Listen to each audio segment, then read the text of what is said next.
2. Controlled messaging and media intimidation.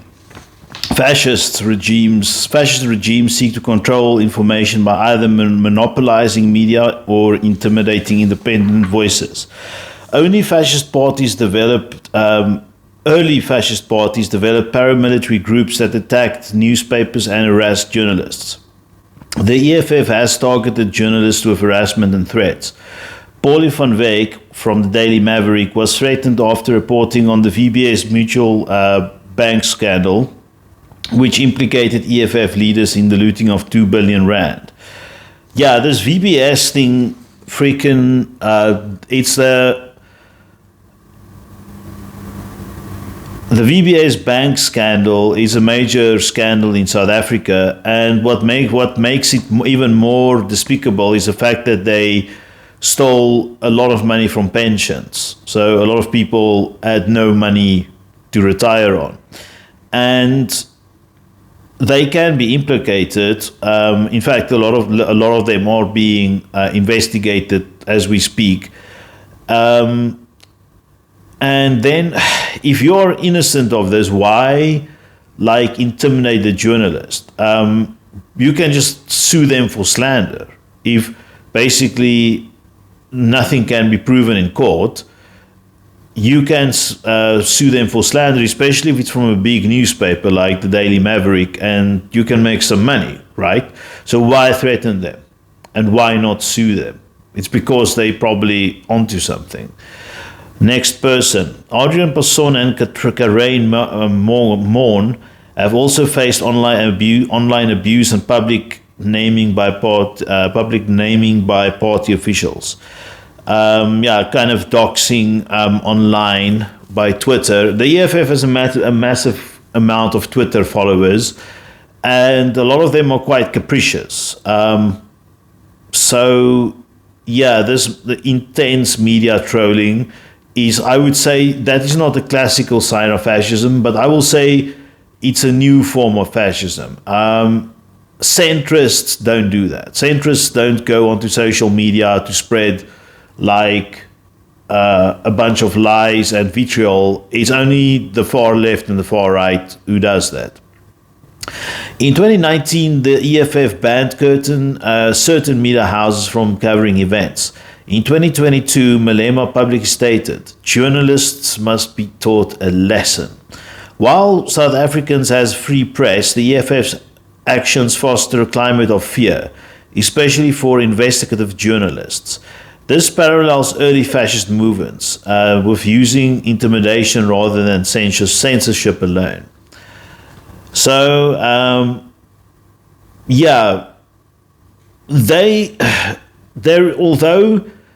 although they do threaten the press, it's very seldom. I have to say that of them. Because the press will be threatened by lots of different people, and we have proof, but I don't have enough proof to make an hour-long video about it, about EFF's intimidation of the press. So this is kind of a borderline issue. Economic corporatism and state-controlled nationalism. While the EFF claims Marxist-Leninist credentials, its economic proposals resemble fascist corporatism, centralized control without worker-led democracy. Key policies: nationalize mines, banks, land, and the Reserve Bank. Create state-owned enterprises to replace private contractors. Suppress corrupt tender systems and channel spending through centralized structures. However, in practice, the VBS scandal revealed the party's insiders, including Brian Chavambu, receiving millions of irregular payments. There is no evidence of worker cooperatives, union leadership, or particular budgeting, common in socialist models. Fascist economies often rely on state-business partnerships, not class struggle. The EFF's focus on the elite-driven control of state resources mirrors this tendency, despite its revolutionary language.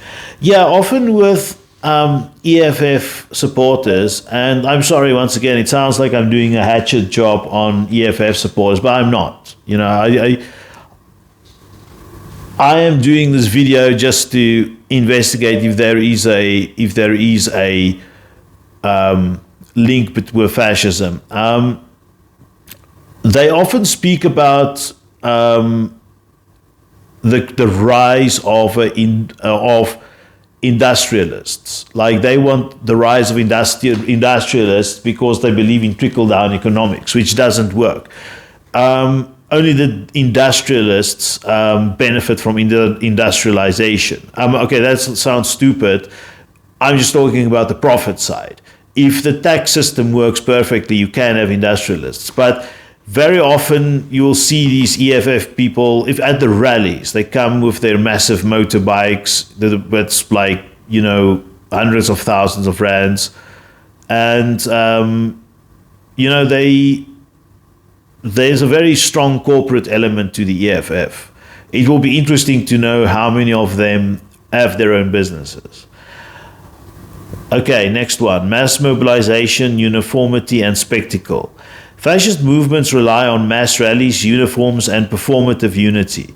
The EFF organized large-scale events such as a 10-year anniversary rally in 2023 held in the FNB Stadium with an estimated 50,000 attendants, featuring military-style entrances and choreographed chanting. Yeah, please see if you can find the 2023 10-year anniversary rally of the EFF. Go and check that out. And then come back and tell me the iconography isn't similar to what you'll see in a fascist government. Marched to the Reserve Bank in 2022, participants dressed in uniforms marched in formation and declared loyalty to the party. These events are carefully staged to demonstrate discipline, emotional unity, and the party's command over its followers. The Red Berets have become a powerful symbol of loyalty, just as the black shirts and brown shirts once were. This is another reason I think they're fascist, is the so-called Red Berets. It's like those berets that Che Guevara wore. So this is like common, you know, they'll give it away for free or whatever. And you can get these things, and yeah, you know, it looks kind of dodgy. It's like basically the uniformity of of the entire party. There's no space for individualism. And although that may not be fascist per se, fascism always works towards destroying individuality. Disdain for intellectuals and independent thought. Fascist ideology often expresses contempt for intellectuals and critical thinking. Umberto Echo writes that fascism distrusts analytical criticism and prefers slogans over debate. EFF leaders have publicly attacked academics, analysts, and legal scholars. In 2021, Malema referred to legal analyst Pierre de Vos as part of the establishment protecting white monopoly capital.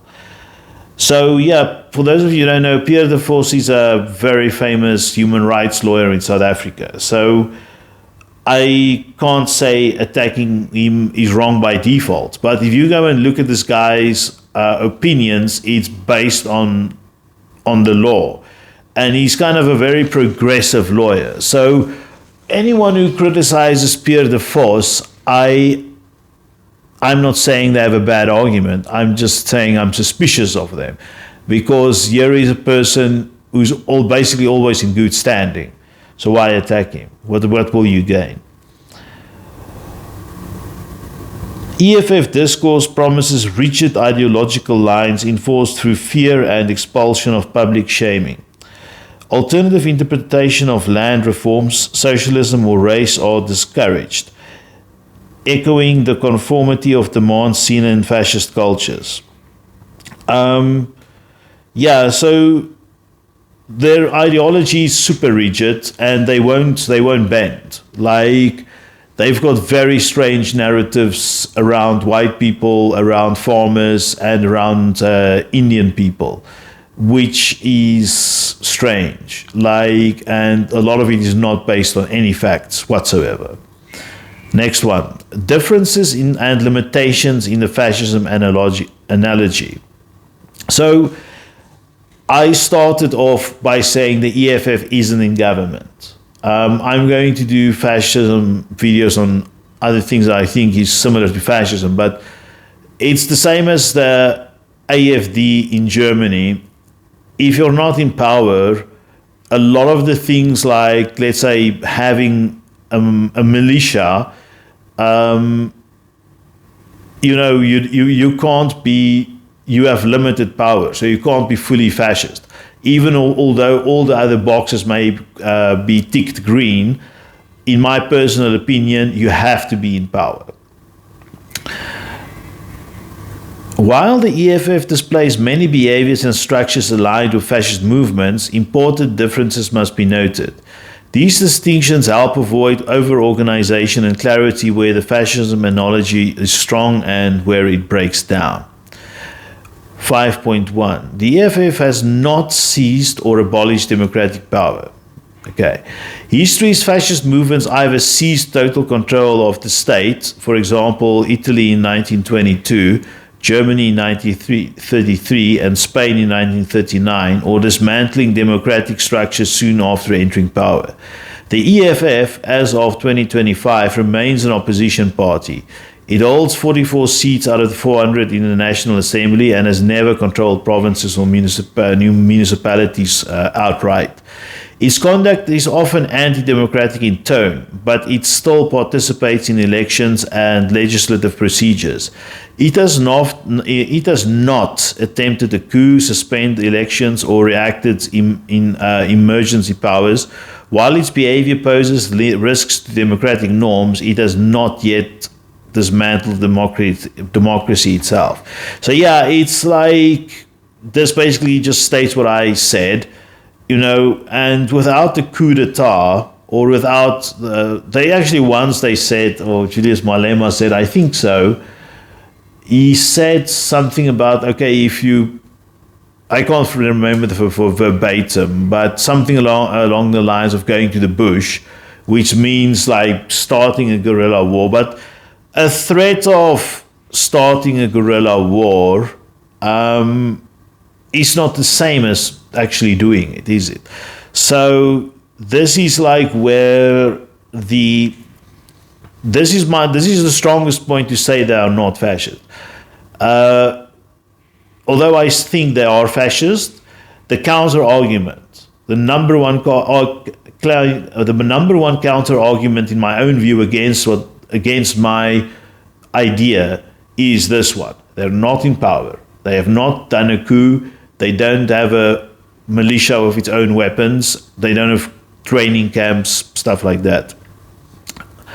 Post-colonial versus imperial backdrop. Most historical fascist regimes arose in imperial or post-imperial states. Germany's post-Versailles, Italy after World War I, where lost glory and nations' humiliations were key themes. The EFF, by contrast, operates in a post-colonial state, still recovering from a deeply unequal racial and economic legacy. The grievances the EFF channels, racial inequality, land disposition, unemployment, are based on enduring material injustice, not imagined cultural decline. This complicates the comparison. A party fighting to resolve real historic wrongs is not inherently fascist. It is the methods and behavior used to pursue this goal that may veer towards authoritarianism. So yeah, if you go and look at South Africa, it is the most unequal country in the world. I've probably said this many times in many videos. It's a fact. It's not something that's, that you can doubt. And basically here it's disproven once again. Socialist rhetoric versus fascist economic practice. Traditional fascist regimes were explicitly anti-socialist. Hitler and Mussolini were both crushed trade unions, banned communist parties, and promoted state-aligned capitalist corporationism. The EFF adopts the language of socialism, citing Marx, Lenin, and Franz Fanon, and proposing nationalization. However, the party's structure and elite-driven control of resources often resemble state corporatism more than democratic socialism. The VBS National Bank scandal, in which 2 billion rands was looted and EFF-linked individuals like Brian Javamba received payments, reflect elite enrichment rather than worker empowerment. Still, the ideological distinction is real. The EFF claims socialist identity, even if its implementation is consistent. So this is like a yes-no, the socialist rhetoric versus fascist economic practice. You can almost be both. So they talk a game of redistribution and stuff like that, but they act out fascist behaviors. Like, so for example, when Julius Malema put his kid in that private school, immensely expensive one, he was like, when journalists confronted him, he was just like, well, I can do it. So if I can do it, why not? That was his comeback. So the EFF, the top leadership, has no issues with conspicuous consumption. Even their middle class members, upper middle class members, and they do have upper middle class members, also they'll just drive BMWs, Mercedes, some of them will live in villas.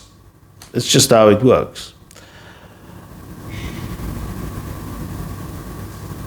Absence of organized paramilitary violence. Fascist parties historically maintained paramilitary rings to enforce discipline and attack enemies, like the Black Shirts in Italy, the SA in Germany, and the Phalange militias in Spain. The EFF does not maintain formal paramilitary groups, though it uses uniformed bodyguards and enforces ideological unity through intimidation. Violent acts have occurred, but they are episodic and not structurally organized. While some supporters act aggressively, the party does not yet operate a parallel enforcement apparatus, making this partially divergent from classical fascist models. So yeah, there was some violence and intimidation, but it's not the same. It's not nearly the same as how bad the Italian black shirts were. No, they've got no expansionist foreign policy as well. Unlike Italy, fascist regimes often embraced military expansion. Germany into Eastern Europe, Italy into Ethiopia, Japan into China. These were driven by myths of racial civilizational superiority. The EFF does not advocate for foreign conquest. It supports Pan-Africanism, criticizes imperialist interventions, and seeks regional solidarity. There are contradictions. For example, its mixed messaging on African immigrants, but it does not pursue militarized external domination.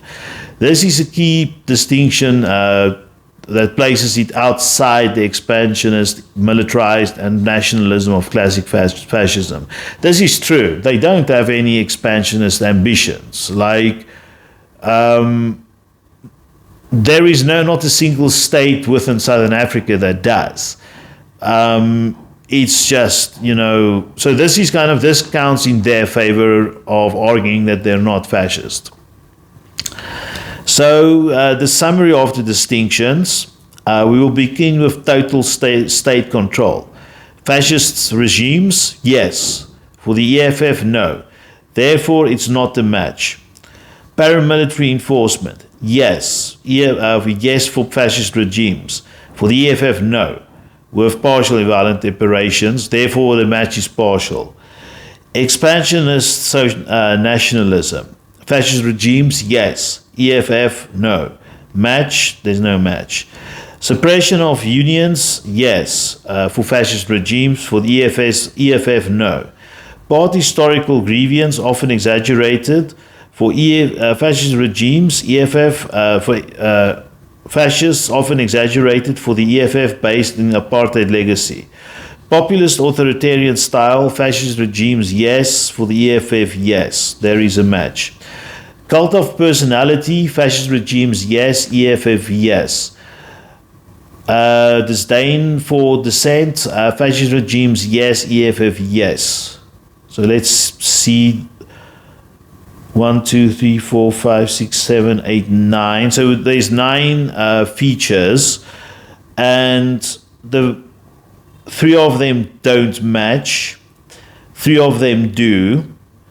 1 is partial, and 1 is contextual. So if it's like partial or contextual, okay, so the contextual one is about apartheid, but you know, I don't want to be a revisionist, but apartheid is gone now for a very long time. So although there is cyclical poverty, how much of the cyclical poverty can you attribute to apartheid, and how much can you attribute to the South African government? That's the question. So I'm going to go and say the EFF is fascist, because there's just too many, like the semi-violence, the threats of violence, the strange behavior of conspicuous consumption, the ideology, the cult of leadership. Cult of leadership for me is a very strong indicator. So the thing is, although they, you know, and I'm going to use this example, when the Nazis formed, they had no power. When they were like 5%, you know, of the German electorate, they had absolutely no power. So the thing is, just because you don't have power now, it doesn't mean you won't have power in future. And although you can say, okay, the EFF won't, like, once they're in power, they won't be fascist. That is, you know, that's an argument. One can say, okay, that's maybe true, but, you know, we will have to wait for that moment and then draw a conclusion. So let's say we may say they're not fascist, but there's a big question mark about what will they do if they have a larger support in the parliament once they start winning provinces, if they ever win an election, which I don't think they will, but it is possible. Conclusion: the economic freedom fighters occupy a unique position in South African politics. They arose from legitimate public frustrations with persistent inequality, the failures of post-apartheid economic policy, and widespread perceptions of corruption within the African National Congress. The EFF's call for land reforms, nationalization, and state-led redistribution resonate with many South Africans who feel excluded from the democratic gains of 1994. Yeah, so this land issue thing about South Africa, black people have a real, you know, very legitimate beef about this, because you can't have the land is controlled by 70% of all land is controlled by white people. So this is a very legitimate concern or claim that the EFF has. So this land redistribution, and this is why land redistribution for me is so important, because this can lead to fascism if we don't address cyclical poverty and inequality in South Africa. So the party's methods, rhetoric, and structure exhibit numerous characteristics associated with fascist movements globally.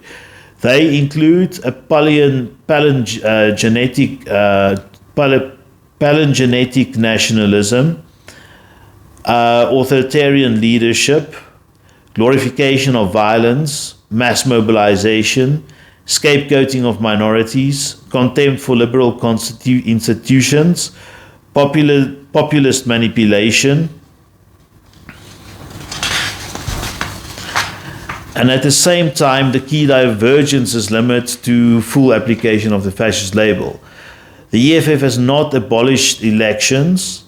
It does not advocate foreign conquest. Its rhetoric is grounded in real historic injustice, and there is some leftist traditions that they use.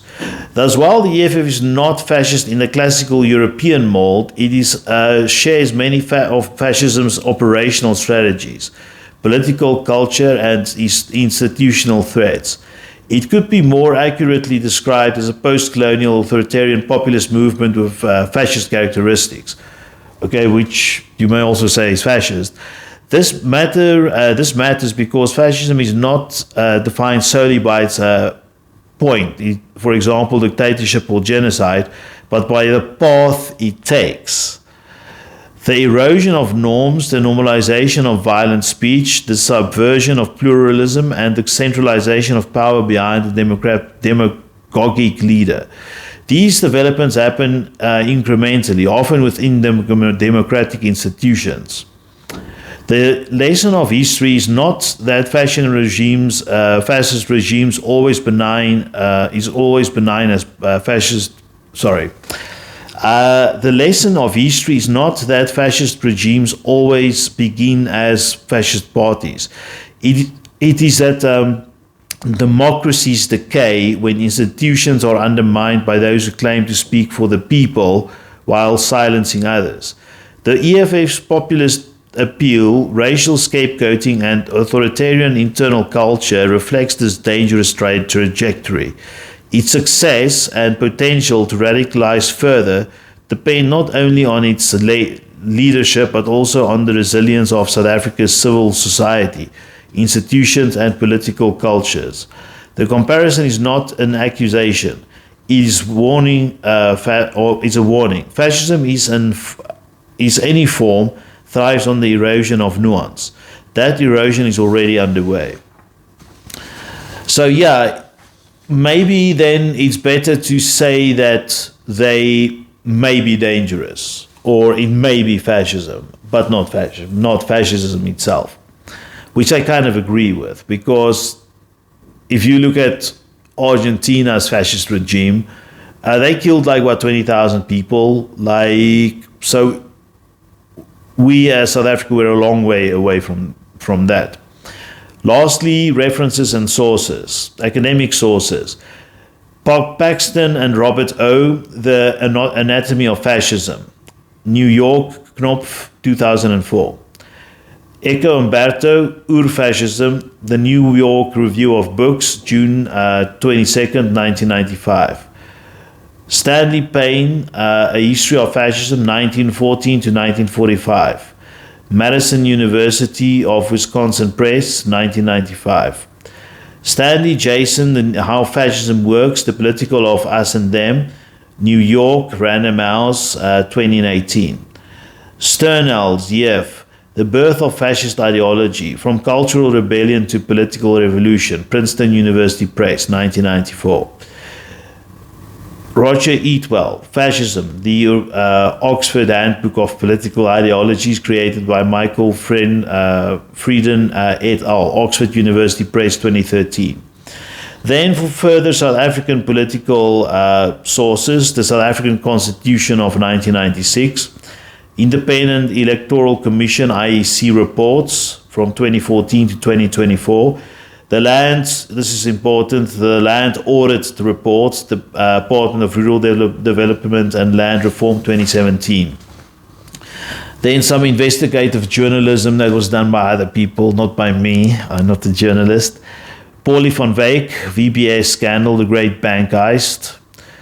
Adrian Basson, EFF's VBS Funding Trial. Mail and Guardian, EFF and the Judiciary, Threats and Pretensions. Amabungane, Center of Investigative Journalism, VBS Coverage Archive. Sunday Times, EFF at 10, Rally and Rhetoric, July 23rd, 23. City Press, EFF's use of military uniforms spark concern, September 2022. SABC News, EFF disrupts SONA again, February 2023. ENCA, the EFF statements on foreign nationals and operational Dedula, April 2022. And Stats SA, quarterly labor force survey. Institution of Race Relations, EFF's populist appeal and democratic threats. And the South African Human Rights Commission, statement on judicial independence, April 2020. Yeah, so especially like if you the Stats SA, the statistics company organization, the Institute of Race Relations, and the SAHRC, or the South African Human Rights Commission. These are good ways of looking what the EFF is up to and if they will change into full fascism. So far, it only looks like fascism. It's not as simple to say, if it walks like a duck, if it quacks like a duck, it must be a duck. There is a lot of nuances about the EFF. And that's all for now. Thank you very much. And wherever you are, be careful of fascism. Always take the centrist position and do what is right. Okay, bye-bye. Hello. So we're going to talk about fascism today. Fascism is rather, it's not like, benign. It's very nasty. And you get fascism throughout the world. Like under certain circumstances, it will form like sporadically and naturally, depending on where you are in the world. What's the socioeconomic conditions? What's the political conditions? These things, probably in the future, like climate change, will determine the spread of fascism and so on and so forth. It's very important to know the hallmarks or attributes of fascism, so we can identify a person or a political party or an organization as fascist or not. Today we're going to talk about the EFF, which some people will say is fascist and other people will say it's not. Let's compare it to some standard definitions of fascism and draw a conclusion, shall we? For those of you who don't know, the EFF stands for the Economic Freedom Fighters in South Africa. It's a sort of a black nationalist party that officially calls for the emancipation and economic rights of black South Africans. And then there's they've got in an international manifesto as well, many things, but it's not a video about them. This is just a comparison to fascism. So fascism is commonly associated with the 20th century European regimes such as Nazi Germany and fascist Italy, especially Italy, I guess. However, many political theorists argue that fascism is not tied exclusively to specific ideologies, cultures, and continents. Scholars like Robert Paxton, Umberto Echo, Stanley Payne, and Zef Sternal describe fascism as a set of political behaviors and structures rather than a fixed ideology.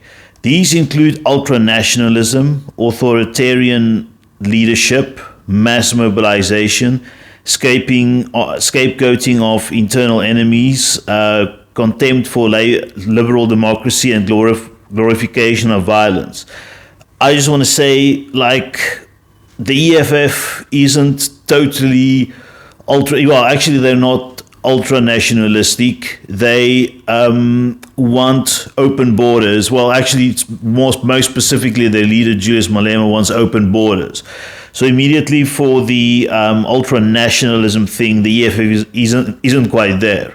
although it appears they do push some South African nationalist lines, but not nearly as much as some other parties. They have an authoritarian leadership in Julius Malema, though. He basically dominates the party. You cannot stand up to him. I remember he made some speech and some of the people in the crowd ran to him and started kissing his feet. And literally kissing his feet. Like it was, there was no photos of it, but it was kind of crazy.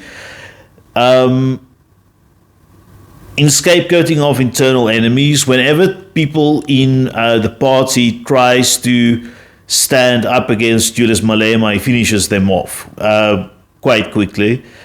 They have a contempt for liberal democracy. They are like, they say the 1994 democracy and experiment in South Africa is like a total failure. And glorification of violence, there they check as well. Like the EFF is probably the most violent party in South Africa, like by far. In South Africa, the rise of the Economic Freedom Fighters, or EFF, under Julius Malema has generated intense debate. The EFF frames itself as a revolutionary Marxist-Leninist, Pan-Africanist and Faninist party fighting for the economic liberation of the black majority. However, many of its practices, the use of paramilitary aesthetics, leader worship, hostility towards dissent, and racially charged rhetoric raise questions about whether it displays characteristics of fascism adapted to a post-colonial African context. So it's very weird. They call themselves Marxist-Leninist and they want to seize the means of production, but they don't have problems themselves with conspicuous consumption. Like Julius Malema have been seen with very expensive watches and clothes. He sends his kid to one of the best private schools in the country. So you see how can you be like a Marxist-Leninist and just live this opulent life? And a lot of them have businesses as well. So, they're not Marxist-Leninists, even although they say they are, they're not. And they always bring race into everything, they say bad things about white people and Indian people in South Africa. It's basically they've calmed down a bit like these days because of the last election South Africa had kind of proved that people are fed up, South Africans are fed up with like extremist ideology. Like South Africa, in the words of Dr. Hans Cronje, is a very moderate country. We don't like weird extremist ideologies, really. So I think the EFF performed badly in the election. They got how much did they get? Their percentage of the vote went down, not the numbers, but the percentage. And essentially, I think after seeing these results, they decided they're going to be more moderate.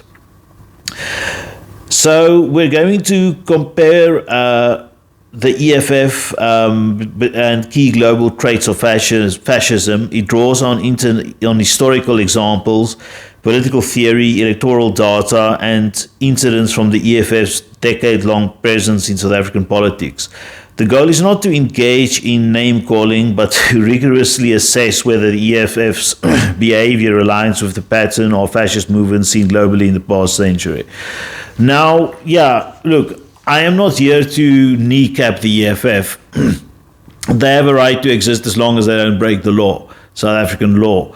But I don't think there's enough critical analysis about whether they're fascist or not. And one should look into it. Maybe even they would be interested in the result, because I assume they want to win an election and be a majority party or something, but then they will have to, move towards the center or move towards the middle of the bell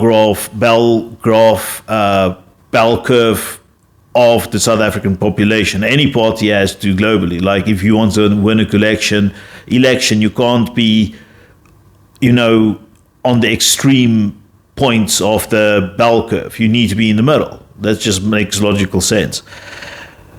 Defining fascism beyond Europe. Fascism resists simple definition. It's not coherent. It's not a coherent ideology like liberalism or socialism, but it's better described as political technique or syndrome. Robert Paxton defines fascism as a form of political behavior marked by obsessive preoccupation with community decline, humiliation, or victimhood, and by compensatory cults of nationalist militants working in uneasy but effective collaboration with traditional elites, abandons democratic liberties, and pursues redemption, violence, and expansionism. So, there is a feeling in South Africa, it's been like that for a very long time, that we are in decline. And this obviously has led to poverty. Now, whenever you want to see a strange and weird ideology, one that's usually non-sustainable, like fascism or Marxist-Leninism, if you want to see these things pop up, you need to first decline as a country, both economically, socioeconomically, politically, psychologically. You first have to decline. And then to rise, you need to you need to play the victim card heavily, and because it's just the psychology of fascists. They are always the victims. Hitler did it very well, painting Germans, even although they were by far the majority, as victims in their own country. So the EFFs they do this as well. They'll be the child has no chance, stuff like that. But then it's conjecture. It's not always based upon fact. So because I'm not arguing against the fact that there is cyclical poverty in South Africa, which should be eradicated as soon as possible. You are not allowed to use this as a means of building fascism, or a cheap way of rising in power. Umberto Echo, in his 1995 essay Ur-Fascism, identified 14 characteristics of what he calls eternal fascism, including a cult of tradition, rejection of modernism, fear of difference, obsession with plots, selective populism, and contempt for intellectuals. Fascism is often paradoxical. It can use the language of revolution but preserve rigid hierarchies. It can claim to be anti-capitalist while serving elite interests. This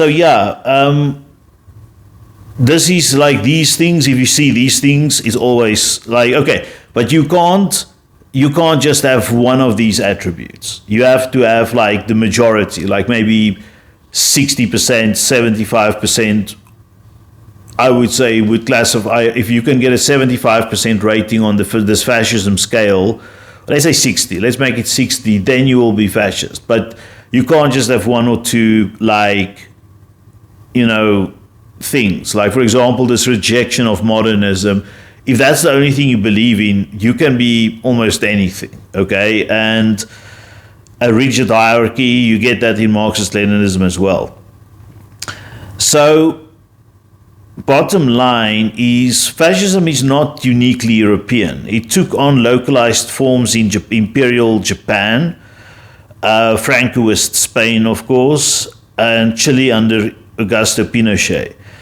So, I'm pretty familiar with Chile, and you still see the scars of this long government that was fascist. Now, what I should have mentioned in the start of the video, the EFF isn't in government. So, you can't, on that basis, they haven't caused that much damage because they're not in government. Whereas, let's say, Augusto Pinochet or Franco, they were in power for a very long time and they caused real damage. So that's just the important difference we need to highlight, and this is what will bring this entire, I would say this is what brings this entire question into doubt, is I want to almost say you can only be truly fascist if you are in power. Like, you can, for example, you can say MAGA is fascist, but it only becomes a problem when they are in power. When they're out of power, it's just a bunch of wind. Like, they don't cause that much trouble. All of these regimes shared common patterns: a charismatic leader, mass mobilization, anti-communist rhetoric, disdain for pluralism, and consolidation of power through violence and coercion. The economic freedom fighters: origins, structure, and political program. Formation and political context. The Economic Freedom Fighters, or EFF, was launched on 16 July 2013 by Julius Malema. The former president of the African National Congress Youth League, or ANCYL, Ankle, following his expulsion from the ANC in 2012. The EFF was created during the period of growing dissatisfaction with the ANC's governments, rising inequality and youth unemployment. The party positioned itself as a radical alternative commitment to completing what is termed the unfinished revolution of 1994. So I can't quite recall how they left the ANC, but it was something along the lines of they were in the youth wing was becoming too loud, too rowdy, too militant for the likes of the party, the ANC. And specifically, they were drawn in the leadership battle between Jacob Zuma and Thabo Mbeki. So essentially, they were drawn into this, and that's where they split off. So, and then with the unfinished revolution, it's commonly discussed in South Africa that we had a political transformation in 1994, but that the economic transformation, that is like, let's say, the destruction of inequality or the end of cyclical poverty has never been achieved, and that's true. So, from that point of view, another thing too, I feel that's not included in Echo's definition, Umberto Echo, is the propensity for lying. Fascists lie all the time, and Julius Malema lies now and then, but the feeling I have is that most of the time he speaks the truth. By the way, he was allegedly been implicated in some corruption as well, specifically the On-Point engineering scandal, where the company, when the police went to the company with an arrest warrant, a search warrant, all the computer hard drives were removed. So if you don't have anything to hide as an engineering company, because that was an engineering company Julius Malema ran, why remove your hard drives before the police comes? It's very, very weird. But it's not like basically Mussolini or Hitler that basically just spews this, magical thinking out all the time. So, leadership and structure. The party is led by a central command team with Julius Malema serving as Commander-in-Chief, or CIC. Yeah, that's so stupid. They always call him Commander-in-Chief like it's a military organization, but they're not military. It's a normal, run-of-the-mill, basically civilian organization, but they call him the Commander-in-Chief. This is another thing about them, is all of this symbolism, but China and Vietnam, they've got this, the hammer and the sickle, or the hammer and the sickle is everywhere if you're in these countries, but the fact of the matter is they are not communist. And it's something like this with the EFF as well. They claim to be like this Marxist, Leninist, Faninist party, but a lot of the things they do is not like that. There is limited internal democracy in the EFF. Former senior members such as Andile Sitama, sorry Andile, I can never get your surname right. Maybe I should do a video on you and learn your name. Kenny Kunene and Lufunu Gogoro was expelled or marginalized after conflicts with Malema. The expulsion of dissenting voices has been frequent and swift, establishing a norm of top-down discipline. The leaders' pronouncements often set party politics without internal contestation.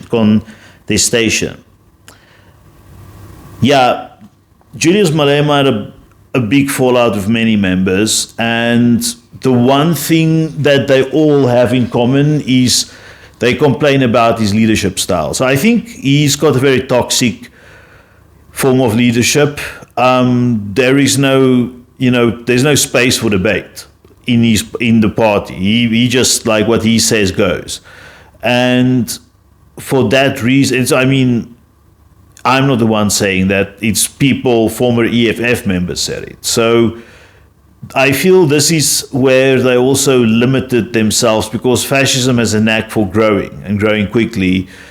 The EFF isn't growing, and it's because of his leadership. It's too strict. Electoral performance and popular base. Since its inception, the EFF has rapidly gained electoral ground. In the 2014 national election, it won 6.35% of the total vote, 25 seats. This is significant. 6.3 may not sound like a lot, but in South African politics, that makes you the kingmaker. And 25 seats in parliament. I think when you are allowed to speak at the podium, it's like 3 or 5 minutes. That's a lot of time you get. So 25 members times, 3 or 5 minutes, that you have on the podium, it's very easy to bring your message across. Also, it's not too difficult to see parliamentary video footage in South Africa. They are, because the camera is allowed in the parliament. In the 2016 local elections, he became a kingmaker in several hung municipalities, including Johannesburg and Tshwane. So it actually worked in 2016. It actually worked with the DA, which is like a center-right party in South Africa. And that's like also kind of relieves some pressure on the accusation that they're fascist, because why work with your enemy? In 2019, the party grew to 10.8% of the national vote, or 44 seats. In 2022, it held steady, winning about 10.3% of the votes in nationally and in local elections. In 2024, early results showed incremental growth, especially among youth and urban voters. Okay, so this text is a bit dated. In the 2024 election, they did badly. They didn't really grow. They stayed the same, despite more people voting in the election. So, they may have contracted by a percentage point or so. So essentially, this is where, it's also okay, they had competition with another party, which I think is also fascist, called the MK party. And they both were fishing in the same pond for votes.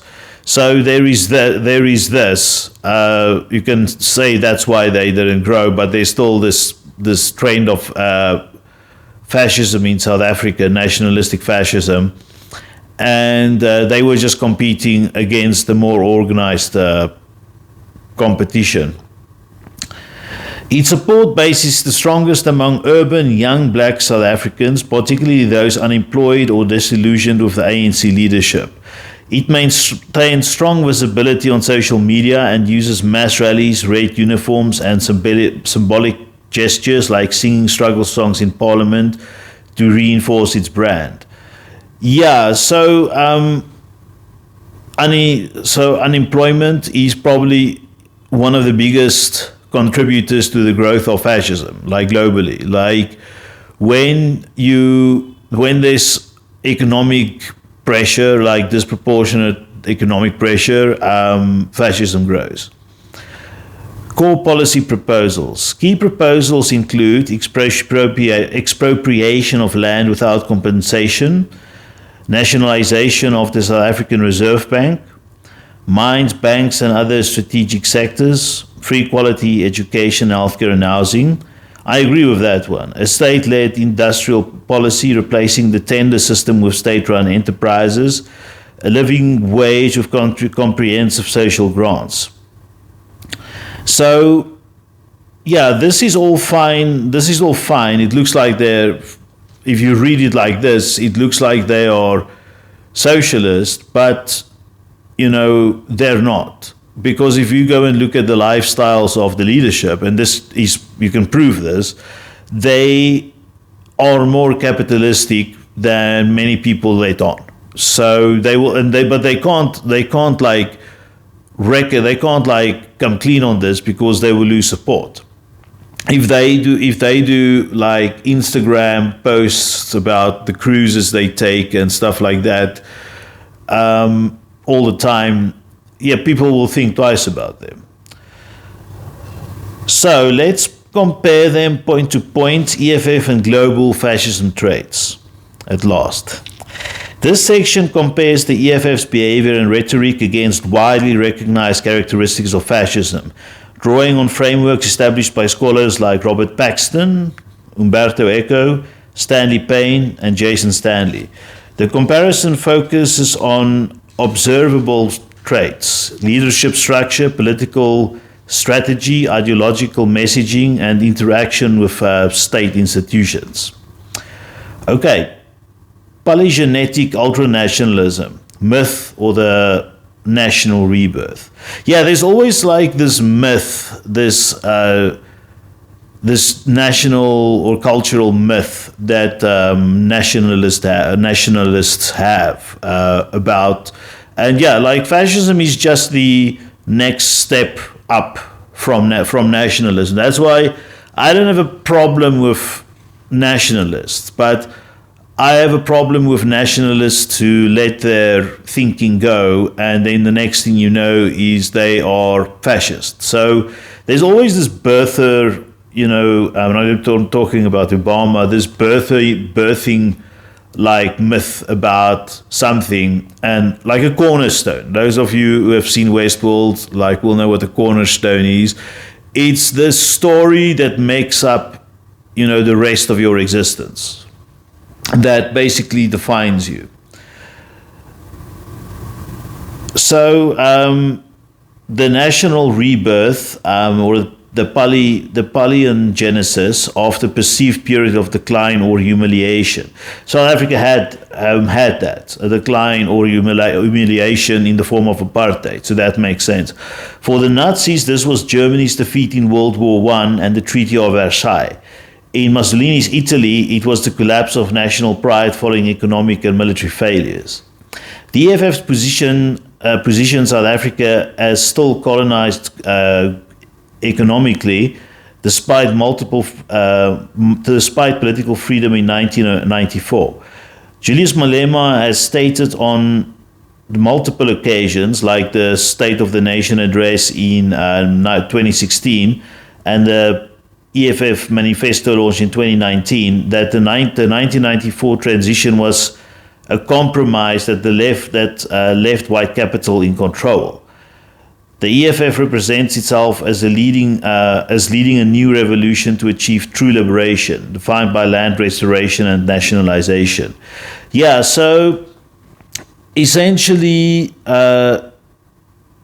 this is a big thing in South Africa. It cannot be overemphasized. Is the feeling of a huge chunk of the population, especially young black people, that the revolution is not complete. Like, there's only been a political transfer of power, but no economic transfer of power. And that is true, in the sense that if you go to South Africa today, you can take a flight tomorrow,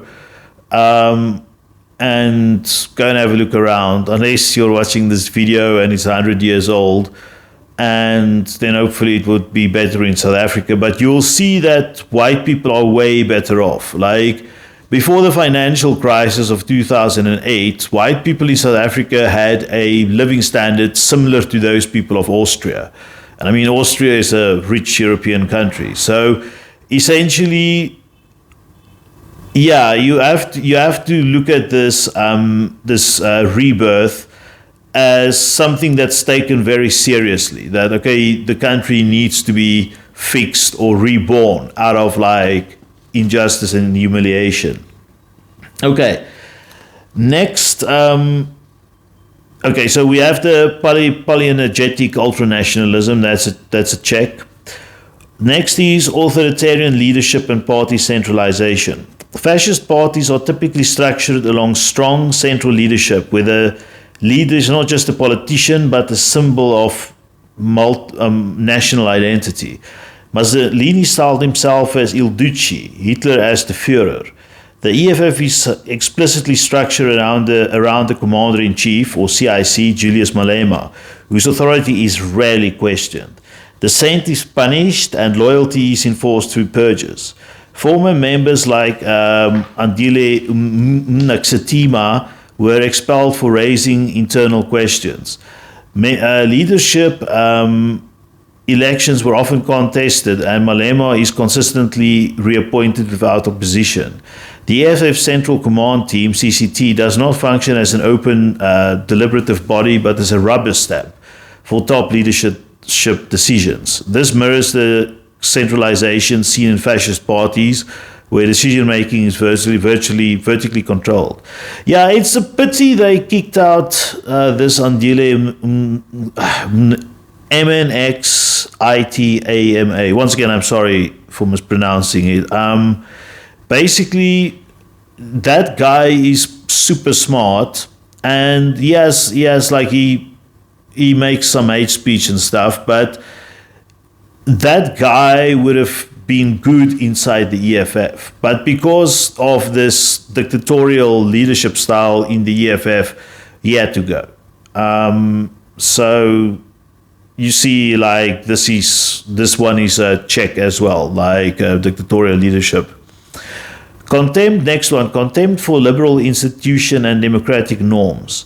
Fascism views liberalism as weak and corrupt, favoring executive power and revolutionary legitimacy over parliamentary debate or judicial independence.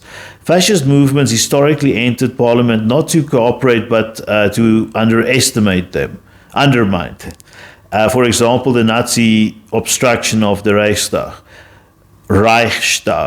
The EFF frequently undermines South African democratic institutions, parliamentary disruptions. South Africa's we're famous for the EFF's parliamentary disruptions. It's actually quite funny. Like, they create a huge racket in Parliament, and then they have to be removed from Parliament by the police, and then they fight back. They kick and they punch and everything.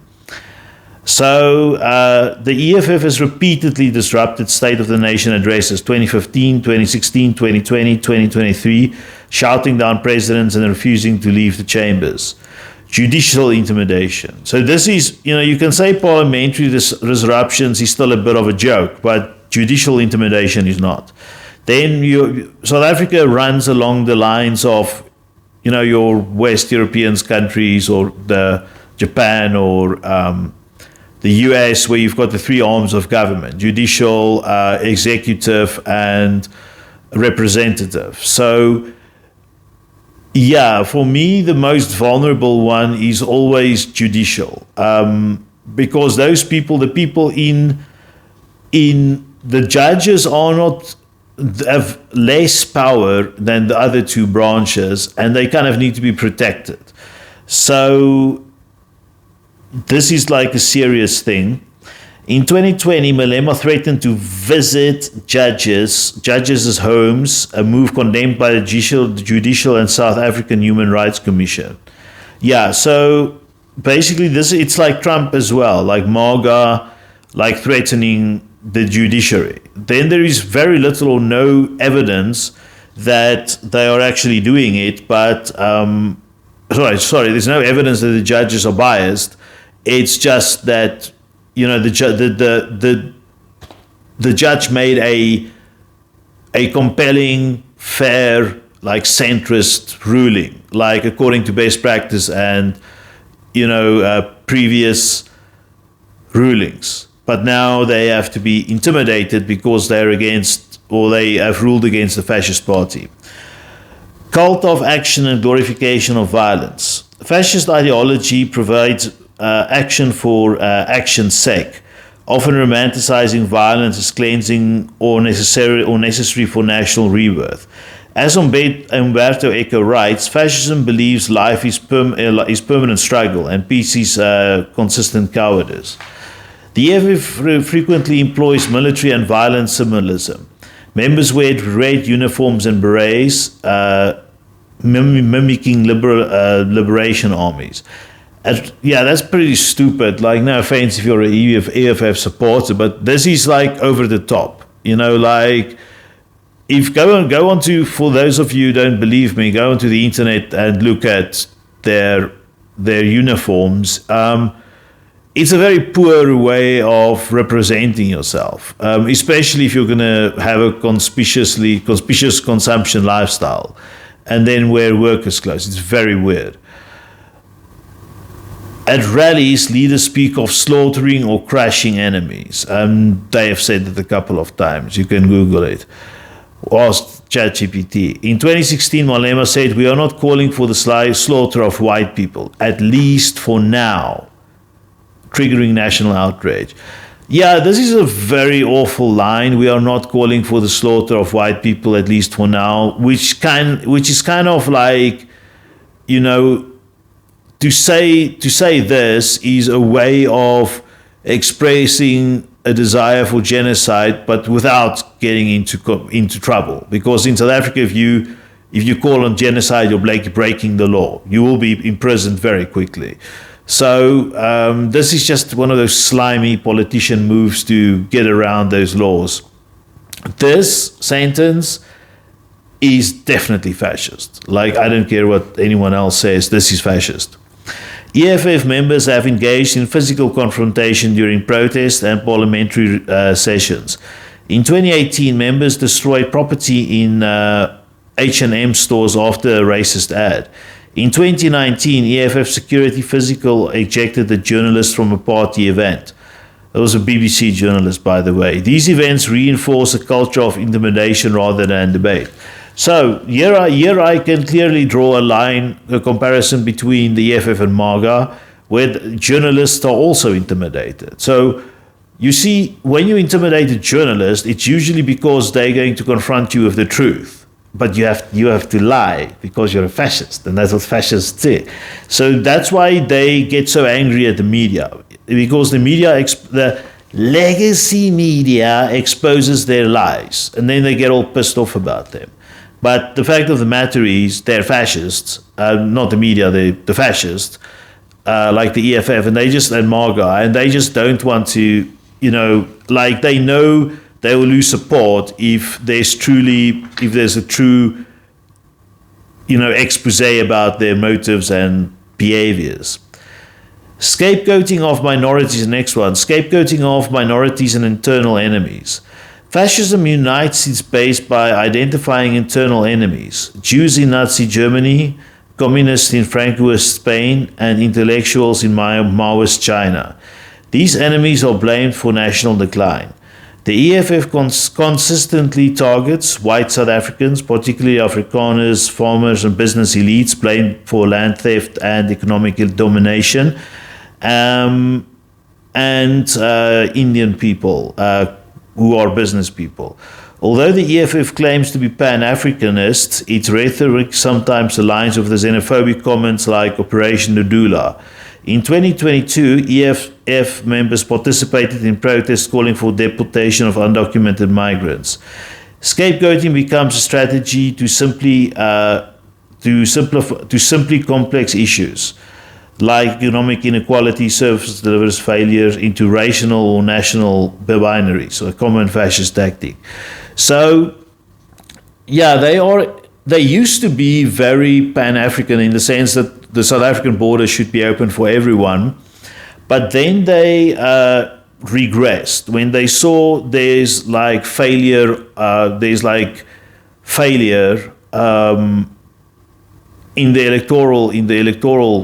electoral scene.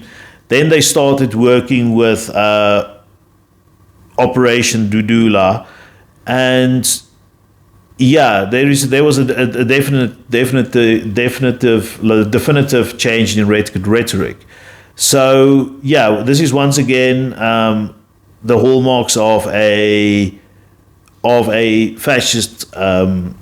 Like a fascist organization is if you're anti-migration or anti-immigrant. It's part of the otherization thing that fascists so often do. That's all for now. We will come back for part 2. I need to drink some water.